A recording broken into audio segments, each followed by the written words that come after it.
اعوذ باللہ من الشیطان اللعین الرجیم بسم اللہ الرحمن الرحیم الحمدللہ رب العالمین والصلاة والسلام علی اشرف الانبیاء والمرسلین سیدنا و نبینا و شفیع ذنوبنا و حبیب قلوبنا و طبیب نفوسنا ابی القاسم محمد وعلی اہل بیتہ الطیبین الطاہرین المعصومین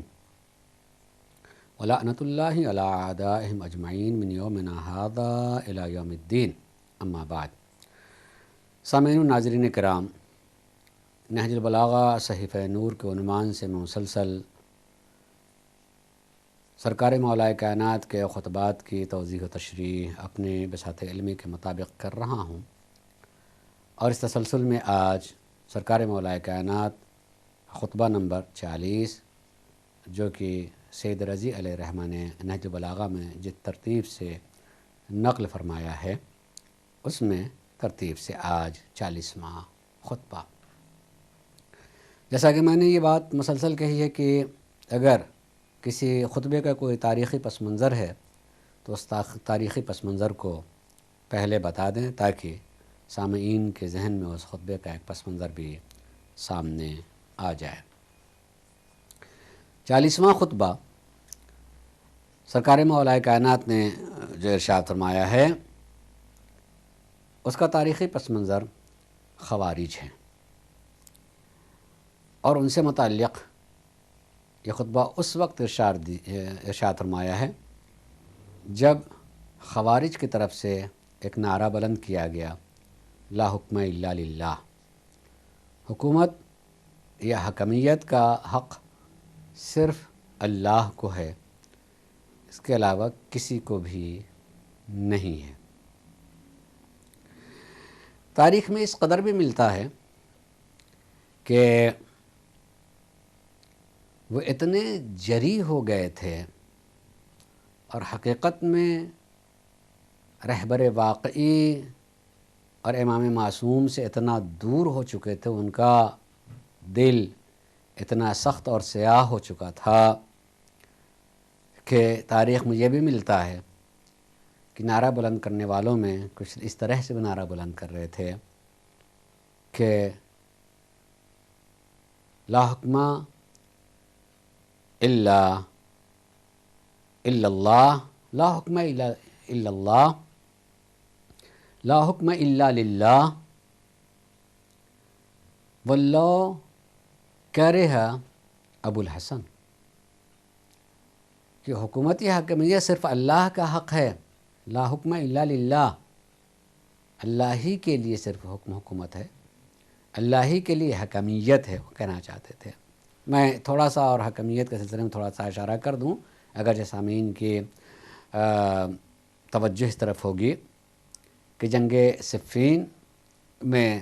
جو قرآن نیزوں پر بلند کر لیا گیا تھا، اور یہ کہا جا رہا تھا کہ ہم قرآن اٹھائے ہوئے ہیں اور قرآن کو بیچ میں رکھ کر کے فیصلہ کر لیا جائے کہ حاکم آئندہ کون رہے گا، ایک علی کی طرف سے اور ایک معاویہ کی طرف سے حکم مقرر کر دیا جائے، اور دونوں جس کے بارے میں فیصلہ کر دیں گے اسی کو تسلیم کر لیا جائے گا۔ تو اس وقت تو ہو گیا، اور جو خوارج تھے وہ بھی اس وقت جو ہے سرکار مولا کائنات ہی کے ساتھ میں تھے، جو بعد میں الگ سے ہوئے ہیں امام سے، اور وہ سب بھی ضد کرنے والوں میں سے تھے کہ ان کی بات کو مان لینا چاہیے، وہ جو کہہ رہے ہیں ان کو تسلیم کرنا چاہیے۔ بعد میں ان لوگ اس بات کی طرف آئے ہیں، اور حقیقت اس کی بھی یہ ہے کہ جب اصل میں کوئی شخص کوئی فائدہ اٹھانا چاہتا ہے کسی کے مقابلے میں خود اپنے لیے، تو وہ اپنے فائدے کے لیے کسی چیز کو ایک حقیقت بنا کر کے لوگوں کے سامنے پیش کرتا ہے۔ ہر آدمی ممکن ہے اس کے فکری گہرائی و گہرائی نہ ہو، وہ بات سامنے سے کہنے والا اس طرح سے کہہ رہا ہے کہ سمجھ میں آ رہی ہے، تو وہ اس کے گروہ کے ساتھ میں ہو جاتا ہے، وہ اس کا فالوور ہو جاتا ہے، اس کا مقلد ہو جاتا ہے، اس کی بات کو تسلیم کر لیتا ہے، ایک مذہب اور مسلک اس طریقے سے وجود میں آ جاتا ہے۔ جیسا کہ ہم کہہ سکتے ہیں کہ نمرود ہو یا فرعون ہو، ان لوگوں نے اپنے فائدے کے لیے نہ جانے کیا کیا کیا، اللہ کے مقابلے میں اپنے کو اللہ کہا، اور اکثریت ان کو تسلیم کرنے لگے۔ رب کے مفہوم کا، انا ربکم الاعلیٰ، کہ میں ہی تمہارا سب سے بڑا رب ہوں، میں ہی تو پالتا ہوں، میری ہی حکومت میں تم ہو، سمجھ میں آ جاتا مثلا، اور ماننے لگتے ہیں۔ اسی طریقے سے یہاں یہ نعرہ بلند کیا گیا کہ ان کو کون سا حق تھا کہ کسی کو حکم بنائیں، ان کو کوئی حق نہیں تھا۔ جب ان کو حق نہیں تھا، صرف اللہ کو حق ہے کسی چیز میں فیصلہ کرنے کا، حکم دینے کا، حکم صرف اسی کا ہوتا ہے، کسی اور دوسرے کا نہیں ہو سکتا ہے۔ انہیں نہیں کیسے حکم دیا کیا اور حکم بنا لیا اور کہہ دیا کہ جو ان لوگوں نے کہہ دیا اور فیصلہ دے دیا، حکم دے دیا، اس کو مان لیا جائے۔ اور اس بنیاد پر نعوذ باللہ حضرت علی کو بھی دائرۂ اسلام سے ان کی نگاہ میں نکل گئے، وہ بھی نعوذ باللہ ثم استغفر اللہ، اور حضرت علی کو بھی مشرک کہنے لگے، اسی بنیاد پر کہ انہوں نے کیوں اور کیسے یہ قرآن کے بالکل خلاف ہے۔ حکمیت صرف اللہ، حکم صرف اللہ کا ہوتا ہے، اللہ ہی حکم دے سکتا ہے اور اسی کو حکم منا سکتا ہے۔ یہ دو آدمی بنا دیے، ان کے حکم کو کیسے مان لیا انہوں نے، کیوں مانا ان کے حکم کو؟ حالانکہ جب یہی خوارج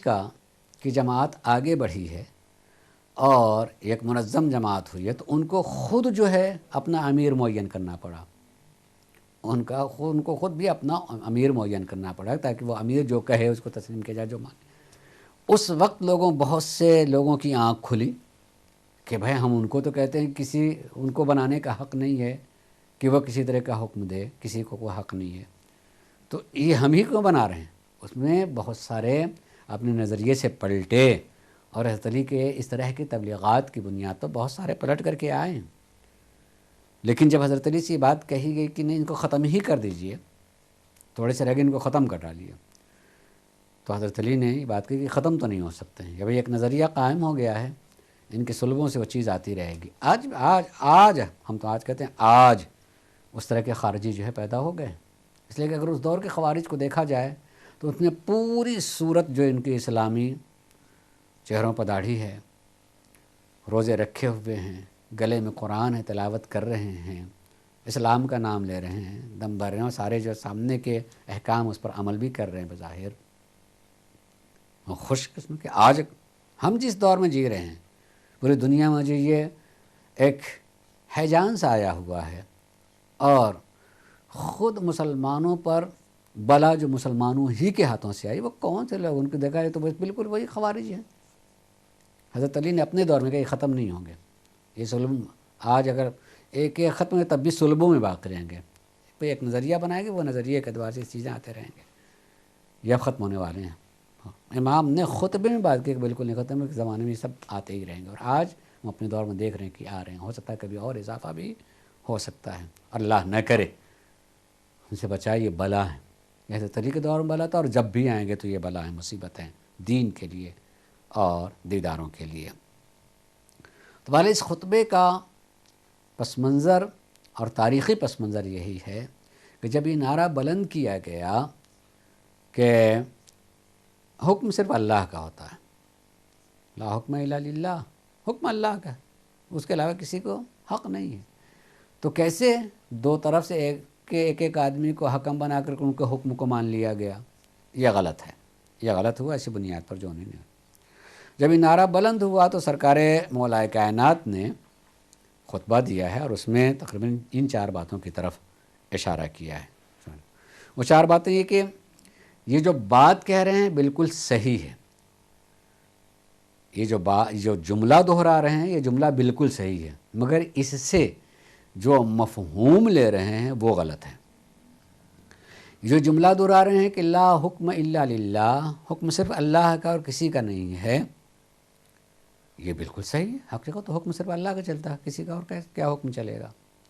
لیکن جو اس سے یہ مراد لے رہے ہیں حکومت کا، کہ حکومت کوئی دوسرا نہیں کر سکتا ہے، امیر کوئی نہیں بنا سکتا ہے، کسی کو منتخب نہیں کیا جا سکتا ہے، یہ غلط ہے۔ اللہ کے حکم کے لیے بھی کسی کا امیر اور حاکم ہونا ضروری ہے کہ اللہ کا حکم نافذ کرنے کے لیے کوئی ہو۔ اس پہلی بات میں بہت ساری باتیں ہیں، اور حقیقت میں اگر دیکھا جائے تو خود شارح نہج البلاغہ جو سب سے پہلے شارح ہیں ابن الحدید، وہ اس طرح بھی اشارہ کرتے ہیں کہ یہاں حضرت علی نے امام کے انتخاب کی بات کہی ہے کہ امام کا انتخاب کرنا چاہیے، اور اس انتخاب کے بنیاد پر جیسے نے کہا ہے کہ بھئی خوارج جو کہتے ہیں کہ حکم صرف اللہ کا ہے، وہی حکومت کر سکتا ہے، حکم چلانے کے لیے وہی حکومت کر سکتا ہے، دوسرا کسی کا حق نہیں ہے، یہ خود اپنی جگہ جملہ صحیح ہے، مگر جو وہ مراد لے رہے ہیں ان کی مراد کے مطابق سے وہ اپنا حکم نافذ کرنے کے لیے وہ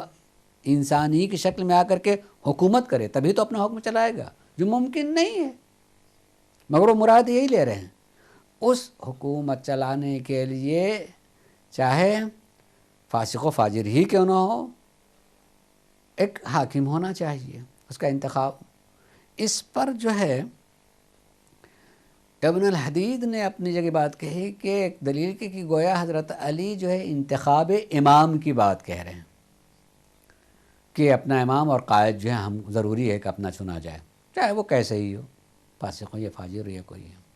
خود امام نے کہا، بات سامنے سے یہ لگ رہی ہے، کاش کہ انسان اگر توجہ کرتا، اور جب انسان اپنے مسلک اور اپنے عقیدے اور اپنے ایمان کی تصدیق اور تائید کے لیے کوئی چیز استعمال کرنا چاہتا ہے تو ذرا سا سہارا بھی ہوتا ہے نا،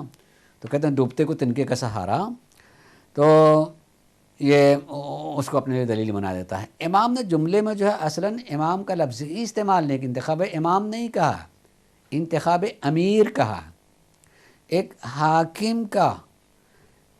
جیسے اس کے لیے مثال دیتے کہ ایک تصور ہے اور حقیقت میں ایک بہت بڑا مسئلہ بھی ہے کہ آیا حکومت کی ضرورت ہے بھی یا نہیں ہے۔ آج بھی اس طرح کے سوچنے والے پائے جاتے ہیں کہ واقعاً کیا اللہ کی طرف سے حکومت کا حکم دیا گیا ہے، یا ایک سماج اور معاشرے چلانے کے لیے کیا واقعاً حکومت کی ضرورت ہے کہ حاکم بنے، اور ایک یا حکومت کی ضرورت نہیں، انسان کے لیے خالی عقیدہ دے دینا، ایمان دے دینا، اور صحیح پانے پر اگر ایمان اور عقیدہ دے دیا جائے گا تو اسی کے مطابق زندگی گزارنا۔ دیکھیے کہنے میں یہ بات اچھی لگتی ہے، کہی جائے گی کہ اگر ایمان و عقیدہ دے دیا ہے تو ہر آدمی اپنے ایمان و عقیدے کے مطابق جو ہے زندگی گزارے گا، تو نہ کہیں پولیس کی ضرورت ہے، نہ کہیں کسی حاکم کی ضرورت ہے، سب آدمی ایمان اور عقیدے کے مطابق جو ہے زندگی گزار رہا۔ یہ بات کہنے میں بڑی آسان بھی ہے اور اچھی بھی لگتی ہے، لیکن عملی اعتبار سے آپ کو دیکھنا ہوگا کہ حضرت آدم سے لے کر کے اب تک کہیں اس طرح کا وجود نہیں ہے۔ حتیٰ کہ ایک بہت چھوٹا بھی معاشرہ ہو خانوادے کا، تب بھی اس میں ایک بڑے ہونے کی حیثیت سے ہوتا ہے۔ قبیلے کے نظام، قبیلے کا مطلب چاہے وہ چھوٹا ہو، چند گھروں کا ہو، بلکہ میں تو یہ کہہ سکتا ہوں کہ ایک گھر ہے، جیسے ہی ازدواجی زندگی کے بعد افراد اس میں خانوادے میں بڑھنے شروع ہوتے ہیں، اس میں گھر کا ایک بزرگ ہوتا ہے اور اس کا نظام چلتا ہے، وہیں کہیں کسی طرح کا ظلم ہو رہا تو اس سے بچاتا ہے، جہاں چیز کی ضروریات ہوتی ہیں وہی اس کو کرتا ہے، ایک فطری چیز ہے۔ حکومت کہہ کر کے اس کے آج کی شکل کو مراد لینا، اس پر گفتگو کی کہ کیا مذہب نے اس طرح کی شکل کی بات کہی ہے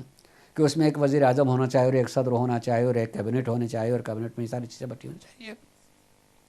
اس کو اسلام نے اس طرح کو بتایا ہے؟ یقیناً اس پر گفتگو کر سکتے ہیں۔ اسلام ایک ناظر، ایک قائد کو کہتا ہے، حتیٰ کہ خود مولا کائنات نے بھی اس میں یہاں تک کہا کہ چاہے وہ مومن ہو چاہے فاجر ہو، تو یہ گفتگو کی جگہ باقی رہتی ہے کہ کیا فاجر کے لیے بھی کہ وہ حاکم ہوگا؟ ہاں، اگر مومن نہیں مل رہا ہے تو چونکہ فطری اعتبار سے آدمی ضرورت رکھتا ہے، سمجھتا ہے کہ ہمارے نظم کے لیے کوئی ایک ایسا ہونا چاہیے مؤثر آدمی جو بد نظمی سے بچا سکے، چاہے وہ خود اپنی جگہ فسق و فجور میں ہو، لیکن وہ اپنی اس حکومت کو اور اپنی اس حاکمیت کو بچانے کے لیے دوسرا جو کسی پر کچھ کر رہا ہوگا یا ان کے حدود میں باہر کا آدمی آ کر کے جو حملہ کر رہا ہوگا تو وہ بچانے کے لیے فوراً آگے بڑھے گا اس لیے کہ وہ اپنی حکومت بچانا چاہتا ہے، اپنی جگہ فاسق یا ظالم ہونے کے باوجود بھی نسبتاً، یعنی نسبتاً کا مطلب یہ ہوا کہ کم سے کم حکومت کے اعتبار سے، اپنے لوگوں کے ہونے کے اعتبار سے وہ خود اپنی رعیت کے مال کو لوٹ رہا ہو مگر دوسرا لوٹ رہا ہو تو اسے بچائے گا، ایک نظم رکھے گا۔ یہ بات کہی گئی کہ ظلم کی حکومت دیر تک نہیں چلتی ہے، کفر ہو اور وہاں انصاف ہو مثلاً تو دیر تک چل سکتی ہے، مگر ظلم کی نہیں چلتی، وہ الگ چیز ہے۔ لیکن ایک نگاہ رکھنے والا، ایک نظم ترتیب کو باقی رکھنے والے کی ضرورت ہے۔ اس اعتبار سے جب سے آدمیوں کا گروہ چل رہا، آدم سے آدمی آئے ہیں، اسی وقت جو ہے سرپرست کی ضرورت رہی ہے، اور وہی حکومت کر رہا ہے مثلاً۔ ہاں، جیسے جیسے اضافہ ہوتا گیا ہے، نظریات بڑھتے رہے ہیں، افراد بڑھتے رہے ہیں، اس کے شعبے بناتے رہے ہیں، اس کو چلانے کے لیے جو ہے طریقہ کار الگ الگ آتے رہے ہیں، اس پر گفتگو کی کیا ہے مذہب کا حکم ہے، گفتگو کی جا سکتی نہیں، مذہب کا حکم نہیں ہے، یہ عقلی حکم ہے۔ عقل کہتا ہے کہ اس کو منظم کرنے کے لیے جو ہے اقتصادیات کو کرنا اور دوسروں کے نظم و ترتیب رکھنا، تعلیم وغیرہ ساری چیزوں کے دیکھ ریکھ کے لیے ہمیں یہ شعبے بنانے پڑیں گے۔ یہ عقلی چیزیں ہیں کہ کس طریقے سے آسانی سے اس کو کیا جا سکتا ہے، وہ آدمی اس کے مطابق کرے گا۔ لیکن خود حکومت ایک ضرورت ہے کہ ایک قائد، ایک رہبر ہونا چاہیے ہے جو ہر چیز کی طرف دیکھے۔ وہ قائد اور رہبر جو ہے زمانے و حالات کے اعتبار سے شعبے جات بنا سکتا ہے، حکومت کی ایک شکل دے سکتا ہے، وہ ایک الگ چیز ہے۔ تو پہلی چیز امام نے یہ کہی کہ یہ لوگ جو نعرہ بلند کر رہے ہیں وہ اپنی جگہ جملہ بالکل صحیح ہے، لا حکم الا للہ، حکم اور حکومت صرف اللہ کا ہے، اسی کا حکم چلے گا، اسی کی حکومت چلے گی۔ لیکن جو مراد لے رہے ہیں کہ کوئی اپنوں میں سے حاکم نہیں ہوگا، یہ غلط ہے۔ اللہ آ کر کے کہیں تخت پر بیٹھ کر کے جو ہے حکومت نہیں چلا سکتا ہے۔ کسی ایسے آدمی کو ہونا چاہیے جو اللہ کے حکم کو جانتا ہو یا معلوم کر سکتا ہو، وہ حکومت چلائے گا۔ ایک ضرورت، اگر اس طرح کا نہ ہو تب بھی انسان ایک ضرورت ہے کہ اپنے میں سے کسی ایک کو امیر بنا لیں، انتخاب کر لیں۔ حضرت نے امیر کا جملہ کہا ہے، امام کا نہیں۔ امام اللہ کی طرف سے ہوتا ہے، اور جب امام ہوتا ہے تو اسے قیادت دینی اور قیادت ملی و قومی و افرادی بھی اسی کے ہاتھ میں ہوتی ہے۔ لیکن اگر ایسا نہیں ہے تو کم سے کم قوم اور ملت اور افراد کی قیادت کر سکتا ہے، وہ کرے۔ تو ابن الحدید نے جو کہا کہ اس خطبے میں حضرت علیہ السلام نے انتخاب امام کی تائید کی ہے، انتخاب امام نہیں، انتخاب امیر ضرورت ہے کہ امیر کو ہونا چاہیے۔ امام اگر ہو تو پھر کسی اور امیر کی کوئی ضرورت رہتی ہی نہیں ہے۔ پہلی بات، اور دوسری بات امام نے فرمائی کہ انسانوں پر ایک انسانوں پر انسانوں کی حکومت ہوگی، وہی حاکم ہوگا جس کا انتخاب افراد کر لیں گے جو حکومت کی ضرورت ہو۔ تیسری چیز امام نے فرمائی کہ اگر اللہ کی طرف سے کوئی حاکم ہے تو اس کے وہ کیا کیا کرے گا، اس میں تقریباً اس خطبے میں 8 چیزیں بیان کی ہیں کہ اس کے فرائض میں سے ہوتا ہے کہ وہ چیزیں ان کو انجام دے۔ اور آخری چیز فرمایا کہ ایک عادل حاکم کی بہرحال ضرورت ہے نظام کو چلانے کے لیے۔ میں مولا کے خطبے کے جملات کو پڑھ رہا ہوں الگ الگ، پھر جہاں مزید شرح کی ضرورت ہوگی میں شرح کرتا چلوں گا۔ امام کے خطبے کے جملات: قال علیہ السلام کلمۃ حق یراد بہا باطل، کہ نعرہ بلند کرنے والے جو جملہ نعرے میں دہرا رہے ہیں اور جو نعرے لگا رہے ہیں وہ جملہ بالکل صحیح ہے، مگر اس سے جو مراد لی جاتی ہے وہ صحیح نہیں ہے، جو مفہوم بیان کیا جا رہا ہے وہ صحیح نہیں ہے، جو لوگوں کے ذہنوں میں اتارنا چاہتے ہیں وہ صحیح نہیں، وہ باطل مراد لے رہے ہیں۔ جملہ صحیح ہے، اس کا معنی اور مفہوم اور جو بات بتانا چاہتے ہیں وہ غلط ہے۔ فرماتے ہیں امام کی نام انہ لا حکم الا للہ، بالکل حقیقت ہے کہ حکومت اللہ کا حق ہے اور اسی کے حکم چلنا چاہیے، کسی کو کوئی حق نہیں پہنچتا کہ اپنا حکم جو ہے چلائے۔ لیکن ہؤلاء یقولون لا امرۃ الا للہ، مگر یہ نعرہ بلند کرنے والے لوگوں کے ذہن میں جو بات پہنچانا چاہتے ہیں وہ یہ کہ حکومت کہ وہی آ کر کے تخت پر بیٹھے اور بادشاہ کی شکل میں، ایک حاکم کی شکل میں، صدر یا وزیر اعظم کی شکل میں جو حکومت کرے، یہ نہیں ہے، یہ بالکل غلط چیز ہے۔ اللہ کی حکومت کا مطلب یہ ہوتا ہے کہ اس کے قوانین کی حکومت نافذ کرنے والا اسی انسان میں سے کوئی انسان ہوگا۔ حقیقت میں خود نافذ کرنے کے لیے اللہ نے اپنی طرف سے بھیجے ہیں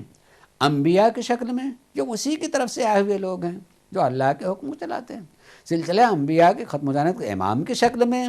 اللہ نے بھیجے ہیں اور اللہ ہی بھیجتا ہے۔ اگر نہ ہو کوئی کہیں تو حتیٰ کہ ہم یہ کہہ سکتے ہیں کہ خود ائمہ علیہ الصلوۃ والسلام کے دور میں بھی، اور سکتا ہے اور یقیناً انبیاء کے دور میں بھی آپ کو ملے گا، خود نبی کریم حضرت محمد مصطفیٰ صلی اللہ علیہ وآلہ وسلم کے دور میں بھی، کہ جب آپ کا دین پھیلنے لگا ہے تو ظاہر ہر جگہ بنفس نفیس آپ خود ہی موجود نہیں ہیں۔ اگر آپ مکے میں ہیں تو مدینے میں کسی کو وہاں نظام دیا ہے کہ وہاں جائے اور وہاں یہ کرے، حکم پہنچ رہا ہے اور وہ اسے کچھ کرنا ہوتا ہے تو پوچھ رہے ہیں۔ تو ایک کا انتخاب خود نبی کریم نے کیا، مگر جو آپ نے انتخاب کیا وہ تو معصوم نہیں ہے۔ جو آپ نے انتخاب کیا وہ تو اللہ کی طرف سے ہے، اس نے انتخاب کر دیا۔ یا وہیں کے لوگ کہیں کہ یہ آدمی اچھا ہے، چند آدمی مل کر کے، اور نبی نے اس کی تائید کی کہ ہاں یہ یہاں کے امور کو دیکھیں گے مثلا ہے اس طریقے سے۔ اور معصوم صلی اللہ علیہ وسلم کے دور میں بھی یہ کہ آپ اپنی طرف سے جو کسی نہ کسی کو نمائندے مختلف علاقوں میں بھیجتے تھے اور انہیں احکام بتایا کرتے تھے، اور اس اعتبار سے نظام چلتا تھا۔ یا کچھ افراد وہاں کے لوگ کہ یہ متدین دیندار ہے اور اس اچھا آدمی ہے، اس کے بارے میں جو یہ یہاں کے امور کو دیکھنے کے لیے معصوم نے اس کی تائید مثلا کی، یا نہیں تائید کی، کسی دوسرے کو بھیجا۔ اس طریقے سے اگر نظام کو چلانے کے لیے اللہ کی طرف سے بھیجا ہوا نبی کی شکل میں، رسول کی شکل میں نہ ہو یا امام کی شکل میں نہ ہو، تو یقیناً ایسی صورت میں ضرورت ہوتی ہے ایک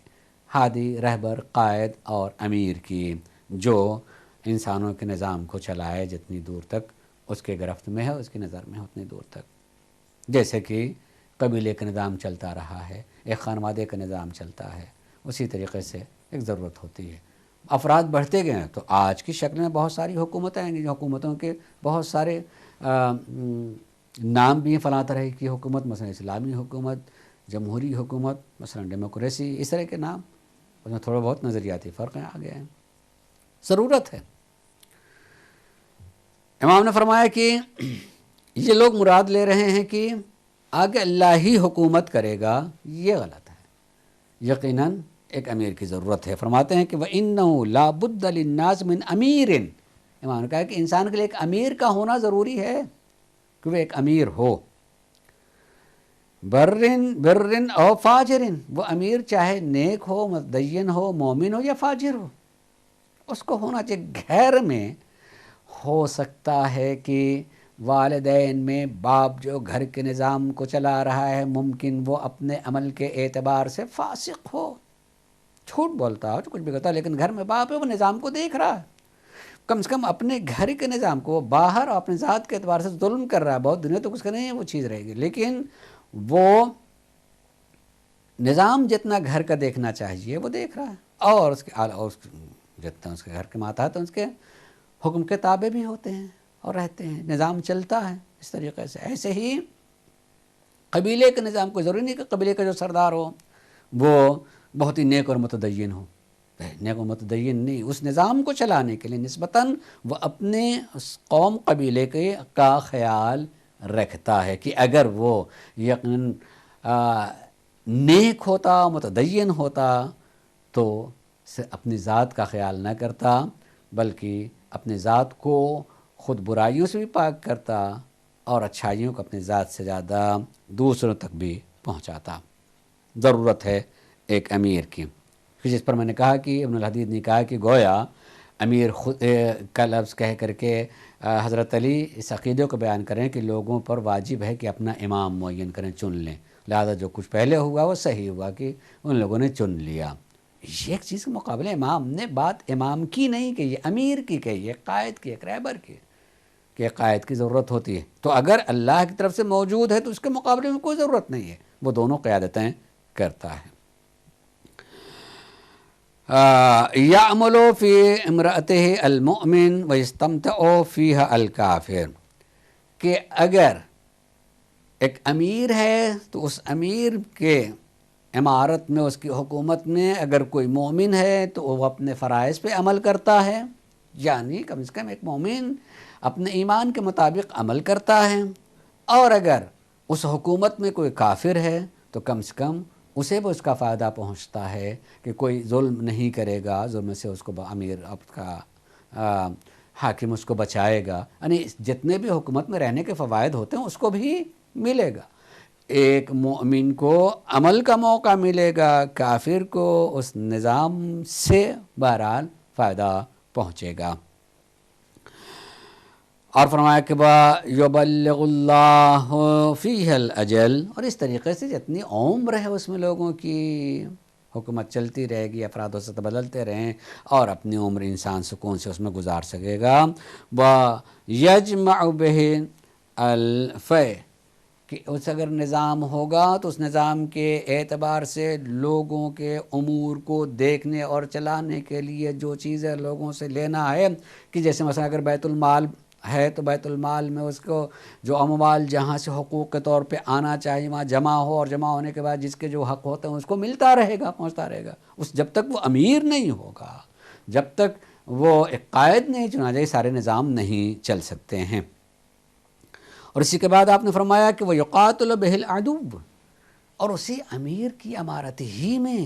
اگر ہمارے اوپر کوئی دشمن حملہ کر دیتا ہے تو اگر امیر نہیں ہوگا، قائد نہیں ہوگا، تو کس طریقے سے آدمی جو ہے اپنے کو بچائے گا؟ وہی جو ہے ان کی حفاظت کرتا ہے۔ اسی بنیاد پر شارحین نے کہا ہے کہ امام نے جو یہ بات کہی ہے کہ چاہے وہ امیر فاسق ہو یا فاجر ہو یا نیک ہو، ہونا چاہیے، تو یہ گفتگو ہوئی کہ کیا ایک فاجر کو رکھا جا سکتا ہے، قائد امیر بنایا سکتا ہے؟ بھائی اگر لوگوں نے اس کو چن لیا ہے تب بھی اس کا ایک نسبت سے ایک فائدہ ہے،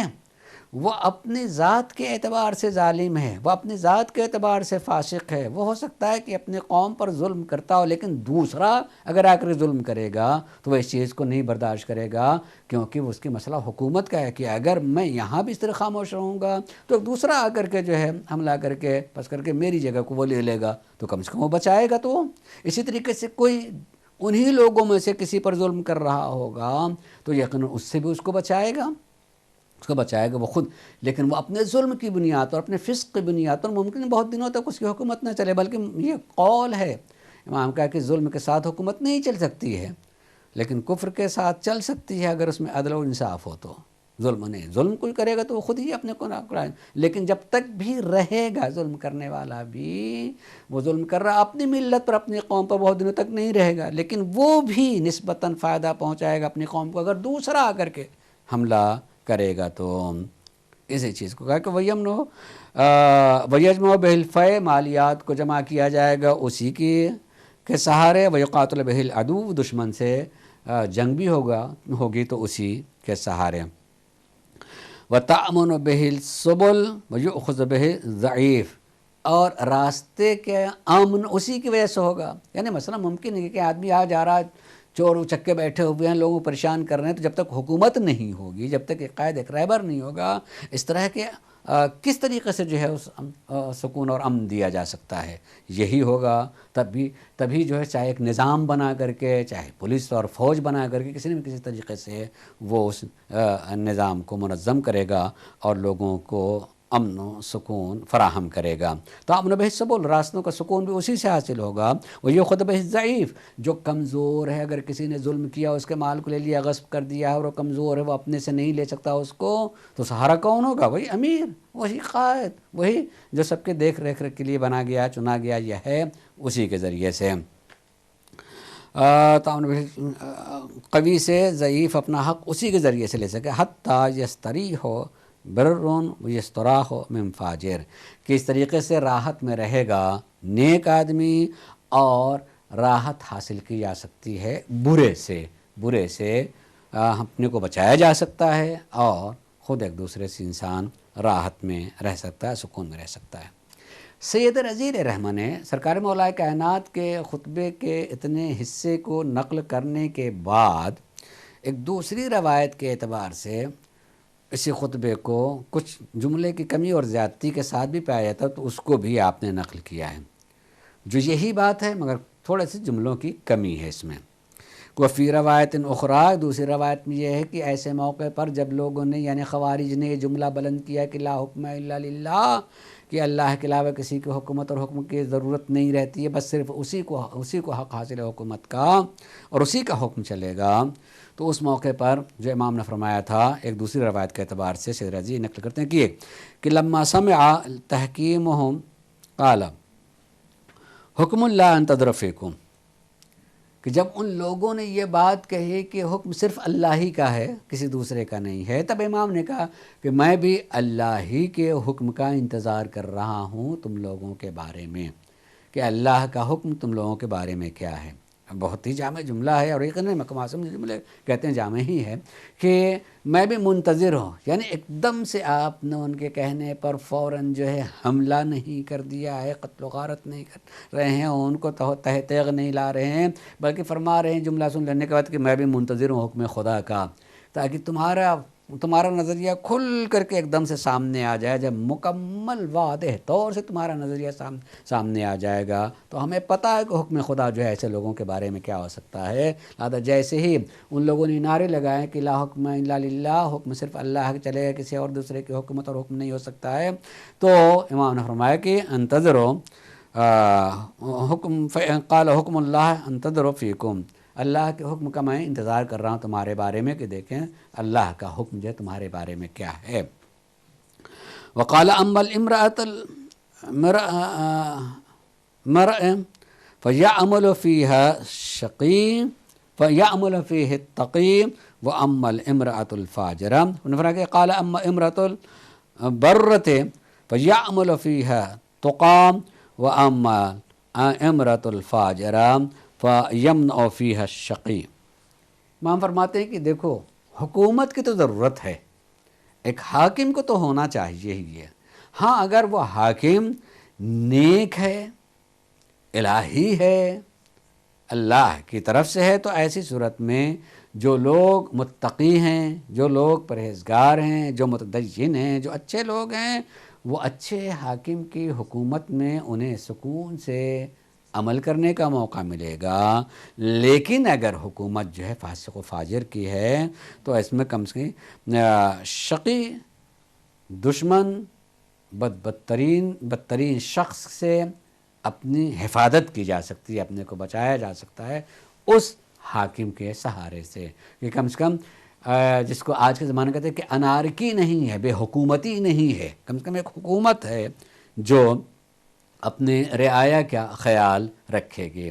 دوسروں کے کم سے کم ظلم سے اپنے کو، فاسق ہے فاجر ہے تو اپنے اعتبار سے ممکن ہے خود اپنی رعایا کو تکلیف میں رکھتا ہوں، مگر دوسرا اگر کوئی شقی بدبخت دشمن آ کر کے جو اس پر کوئی کرنے لگے، یا ایک شقی اور بدبخت کسی دوسری رعیت پر جو ظلم کرنے لگے، تو وہ حاکم جو فاسق ہی کیوں نہ صحیح امن کے لیے جو ہے وہ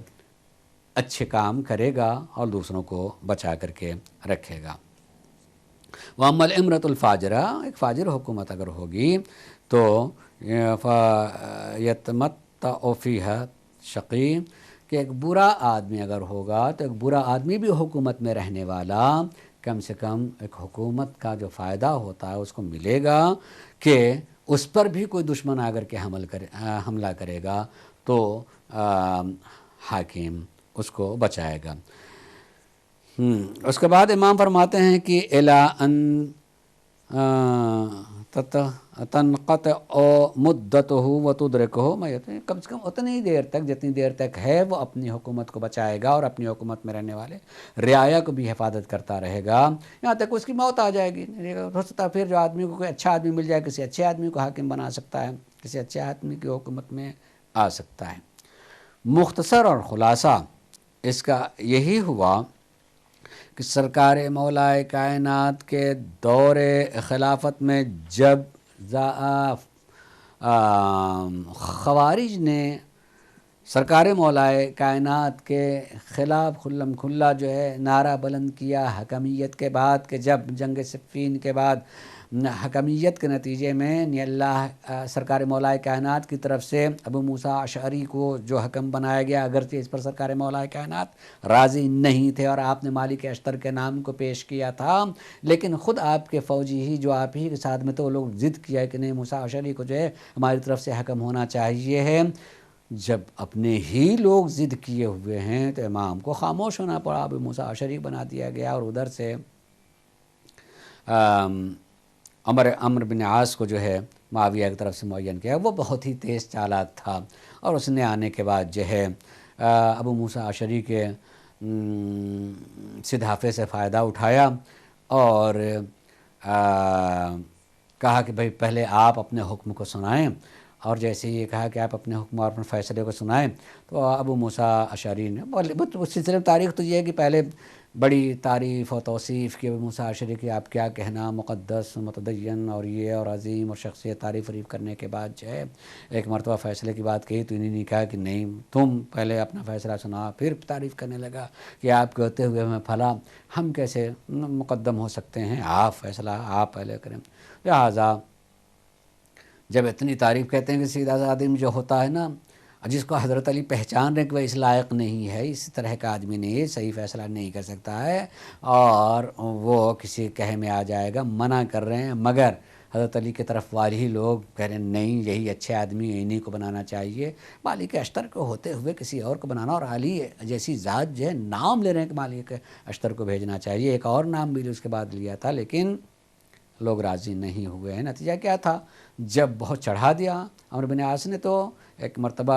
انہیں نے فیصلہ سنا دیا، اپنی انگلی سے انگوٹھی اتارتے ہوئے، جیسے کہ میں اپنے انگوٹھی سے انگلی کو اتار رہا ہوں، ایسے ہی علی کو خلافت سے اتار دیا۔ جیسے اس نے کہا، یہ بات کہی موسیٰ اشعری نے، ویسے فوراً جو ہے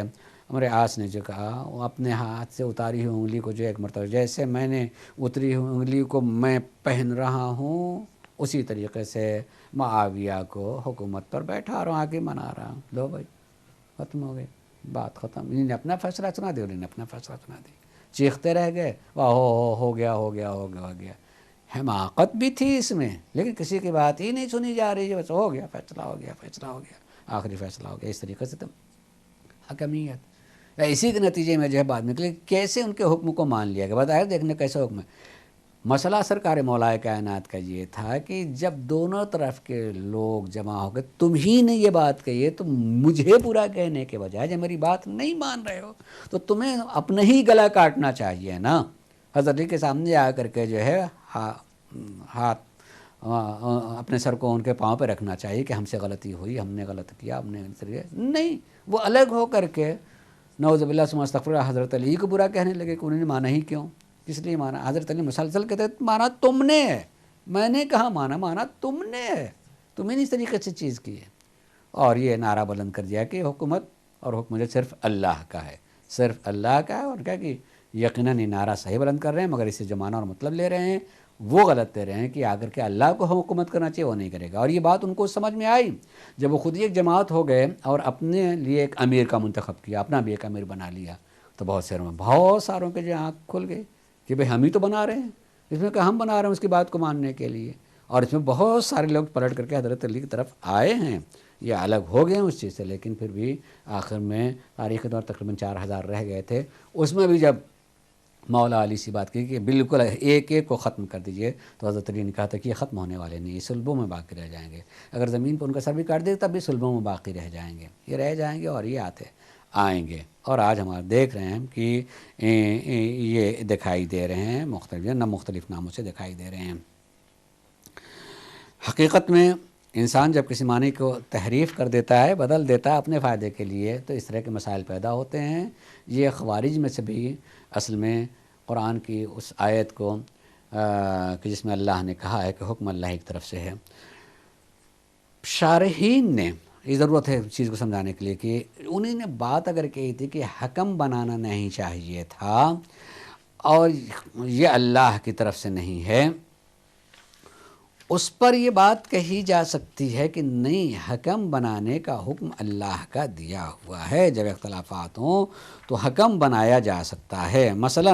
قرآن کریم میں جہاں خانوادے اور ازدواجی زندگی میں اختلافات ہو جاتے ہیں، اس جگہ حل کا جو طریقہ بیان کیا گیا ہے، اس میں یہ بات کہی گئی ہے کہ ہاں یہ طریقہ ہے کہ آپ حل کرنے کے لیے دونوں خانوادے سے، مثلا قرآن کریم میں کہ سورہ نساء کی آیت نمبر 35 ہے، سورہ نساء کی آیت نمبر 35، اور اس میں پروردگار عالم کا یہ حکم، وَإِنْ خِفْتُمْ شِقَاقَ بَيْنَهُمَا فَابْعَثُوا حَكَمًا مِّنْ أَهْلِهِ وَحَكَمًا مِّنْ أَهْلِهَا۔ میاں بیوی کے درمیان میں اختلاف کا خوف اور اختلاف بڑھ گیا ہے، اس میں جدائی اور دوری پیدا ہو جانے کا خوف ہو گیا ہے، تو ایسی صورت میں اللہ کا فرمان ہے کہ فَابْعَثُوا حَكَمًا مِّنْ أَهْلِهِ، کہ ایک شوہر کے خاندان سے حکم بناؤ، وَحَكَمًا مِّنْ أَهْلِهَا، اور ایک بیوی کے گھر والوں میں سے کسی کو حکم بناؤ، اِن يُرِيدَ اصلاحًا، اگر اصلاح کا ارادہ ہے تو دونوں طرف سے ایک ایک جو ہے حکم بنا لیا جائے، اور دونوں مل کر کے جو فیصلہ کریں اس کو تسلیم کرے۔ گویا واضح طور سے جب خالی ایک گھر میں اختلاف پیدا ہو جائے تو وہاں کے لیے جب قرآن نے حکم بنانے کی بات کہی ہے تو ایک پوری مکمل قوم اور ملت اور حکومت میں اختلاف پیدا ہو جائے تو وہاں بھی اسی سے استفادہ کرتے ہوئے حکم بنایا جا سکتا۔ لیکن حکم بنانے کے لیے بھی جب بہت سارے افراد ہوں گے تو صاحبانہ شعور ان میں سے ایک کو بنانا ہے تو کسی ایک اچھے سے اچھے انسان کا انتخاب کیا جائے گا، ورنہ ضد پر انتخاب ہوگا تو نتائج بھی برے نکلیں گے، جیسا کہ جنگ صفین کے بعد جب حضرت علی کے والوں نے حضرت علی ہی کی بات نہیں مانی اور ضد کر لی کہ نہیں اب وہ مساشری ہوں گے، تو نتیجہ تو ایسا ہی نکلنا ہوگا۔ خلاصہ یہ کہ مولا کائنات اس میں خوارج کے اس اعتراض کا جواب دیا ہے کہ جس میں ان کا نعرہ تھا کہ حکومت اور حکم صرف اللہ کا حق ہے، کسی دوسرے کا حق نہیں ہے۔ امام نے اس کا جواب دیا کہ تم بات صحیح کہہ رہے ہو، الفاظ صحیح دہرا رہے ہو، مگر اس کا معنی اور مفہوم اور مطلب دوسروں کے ذہنوں میں غلط اور باطل پہنچا رہے ہو۔ حکومت کی ضرورت ہے، اللہ کے حکم کو چلانے کے لیے ایک حکومت ہونی چاہیے۔ اگر اچھا آدمی نہیں تو کسی برے ہی آدمی کیوں نہ ہو، یقین اس کے حکومت میں بھی لوگ کم سے کم منظم رہ سکتے ہیں۔ اگر اللہ کی طرف سے کوئی ہے اس کے ہوتے ہوئے کسی کی ضرورت ہی باقی نہیں رہتے۔ امام اللہ بناتا ہے، امام دین اور دنیا دونوں کی حکومت رکھتا ہے۔ وآخر دعوانا ان الحمدللہ رب العالمین۔